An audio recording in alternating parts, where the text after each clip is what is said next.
TTC riders may be one step closer to having full underground cell service. Rogers has taken over the project, and the company says it has created a framework to reach agreements with all the major telcos.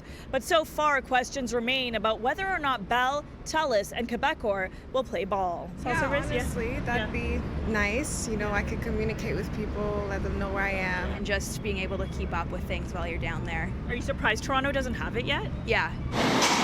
Torontonians are all too familiar with the frantic rush to make that final phone call before entering the tunnels.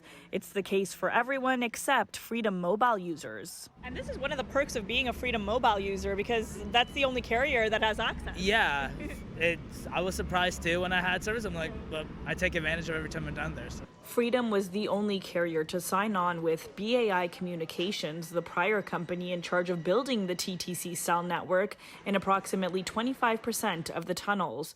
As Rogers takes it over, it says it is confident it can be the one to convince all carriers to get on board. The company has proposed a framework to reach agreements with all carriers in a timely manner to join the network under commercially reasonable terms. They've shared it with the Federal Minister of Industry, who tells us he's monitoring negotiations closely and is prepared to take further action. You know, what Rogers has done now is they've really laid the foundation, the groundwork for the other telecoms to get on board and really build this network out, which everybody wants and looks forward to getting. The details of the framework are confidential, but Bell released a strongly worded statement in response, saying in part the framework proposed by Rogers does not ensure all customers are served regardless of who their carrier is.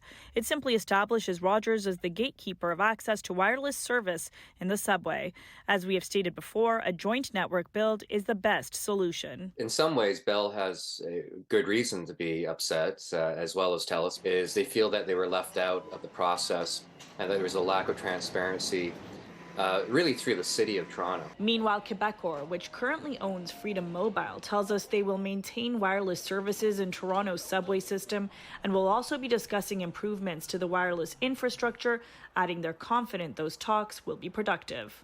TELUS, on the other hand, said while they received Rogers' proposed framework weeks ago, no negotiations of any substance have taken place since. Rogers, the parent company of CityNews, says it plans to build the 5G network for the entire subway system in the next 2 years. I think make a huge difference just for safety reasons, but also probably make their trips more enjoyable. Rogers says if they can't reach agreements with all of the carriers, they've proposed a dispute resolution process. The details of that process haven't been publicly released. For City News, I'm Tina Yazdani.